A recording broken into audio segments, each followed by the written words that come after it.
think should get it on the line? Well, I'd give it to Mo, of course. Just because I work with him day in, day out, but that's not taking away the fact that De Bruyne is a world-class player. I think this season he's been sensational, and I think he's been key to what Man City have done in the league especially, and two world-class players I feel are going for the trophy, and whoever wins it will be a deserved winner, but for me, obviously I'm going to say Mo. So what is the key then to stopping the likes of De Bruyne? Obviously you beat them 4-3 here earlier this season, and you'll remember your 70-yard press that you closed about 5 players down at that point as well. Yeah, I think it was I think that was probably our most complete performance of the season. Yeah, the last 10 minutes was a wee bit shakier than we would have probably won after going 4-1 up, but it was a good performance by us, and we managed to press them all over the field, and defensively we were spot on, and we took our chances when they came to us at probably key moments, and I think that was the key, and of course that will be the key tomorrow for both teams. When chances fall to you, we need to try and take them, and hopefully more chances fall to us, and we're clinical up top, and if we can do that, then hopefully we've got a win going into next week. In the context of the season then, how big an occasion is this, and what sense of occasion do you get when you know that the fans are planning to welcome the team coach along Anfield Road? Of course, I think everyone knows that Liverpool fans take to the Champions League very well. It's always well supported, and that's when they create the probably most famous atmospheres, and Premier League week in, week out, they're brilliant, but I think at Champions League they take it up a level, and I'm sure that will be the case tomorrow night, and hopefully they can create an atmosphere that helps us, and we can use it to our advantage, and hopefully we give them things to cheer about. Okay, Simon. This time last year you were involved in a relegation battle, and obviously here we are on the eve of winning to a Champions League quarter-final. So how are you feeling about that, and is it possible to sort of tell us the differences of what you're going through right now? Rather be playing in this game than the games that we were battling for our lives last season. That's an obvious answer, but when you're fighting relegation, you have so much things riding on it. You're dropping down a league. People lose their jobs. People, obviously, contracts and stuff like that. So in these games, it's all for benefit. You're going to be in this, four teams left in the Champions League. So we can use it to the advantage. It's a big difference. Of course, it's on a much wider scale, but it's for the better. We're playing in the Champions League, and it's a massive game for us, and like I said, we've got the potential to be in the semi-final, and that's what we can use to our advantage. And in terms of potentially taking on De Bruyne and Kyle Walker going down there as well, have you been particularly studious of them two in the build-up to this, maybe taking a little bit of extra time to watch videos and stuff like that?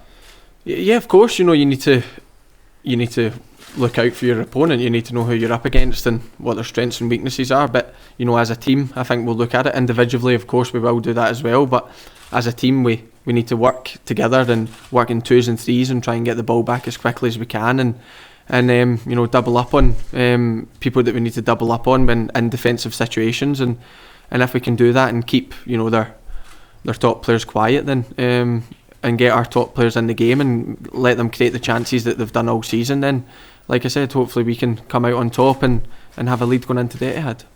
Just finally, is there anything to be afraid of facing this long? No, I don't think we can be afraid. They won't be afraid of us, and we won't be afraid of them. They've been the best team in this league this season, undoubtedly. They're going to win the league.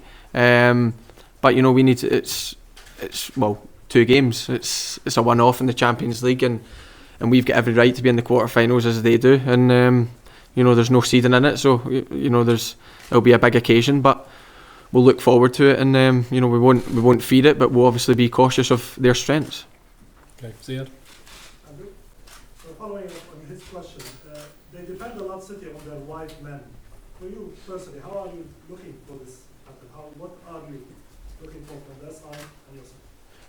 I think all over Man City as a team, their movement is a joy to watch at times, and as a defender you need to be aware of that. You need to be aware of where your man is at all times and where he's trying to get to, and if we can do that and focus on where they're going, then hopefully we're first there and we can stop the ball coming or get a block in or whatever. But also we'll be hopefully being attacking a lot as well, and we can push them back into areas that they don't really want to go. So, it's, you can look at it two ways, but we'll be definitely analysing their strengths and weaknesses, and hopefully that's enough on the day, and we can stop them from playing their football that they want to play.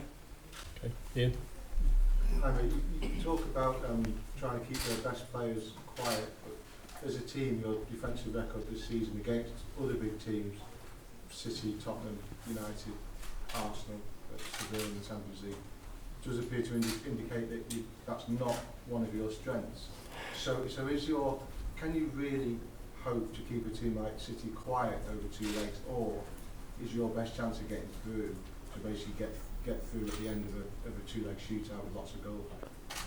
I think whether we get through with 2 legs that are high scoring games, or whether we get through by a 1-0 aggregate, we're just looking to get through at the end of the day, and we believe that game by game this season we've been getting better and better defensively and attackingly, and hopefully we can show that. Yeah, we'll be trying to keep it shut at the back. Loris will be trying to keep a clean sheet, and if you keep them at 0, then you've got more of a chance of getting through. That's just the way football is, and we'll be looking to do that. But also we've got to create chances and score goals. So we'll have a game plan over the 2 legs, and hopefully that's enough to get us through. You say you're improving, but the 2 goals at Old Trafford were not great goals, and the goal at Palace recently was not a great goal. Do you genuinely think that you're improving as a defensive? Yeah, I genuinely do. Yeah, it's small mistakes that happen. I'm sure the City defences have made mistakes this season, but they maybe don't get as highlighted as much as ours do. But don't get us wrong. On Saturday we conceded a goal, and it was a mistake. There was probably more than one mistake in it, but it was all about rectifying it. We won the game 2-1, and that's what we've got to focus on. We won the game, and at the end of the day, if we win these 2 games, then we're through. No matter if we'll be hoping not to make mistakes, but if we make mistakes but win the 2 games, then we're through to the semi-final. Gentlemen. Andy, with all the talk around Manchester City, all the trophies they're going for, and their sort of brilliance that is so well documented, of course there's still pressure on Liverpool, but does that put you in an advantageous position that all the focus seems to be on them? Yeah, I think it's easy to, because we're in the same league, and like I said previously, Man City are going to be Premier League champions.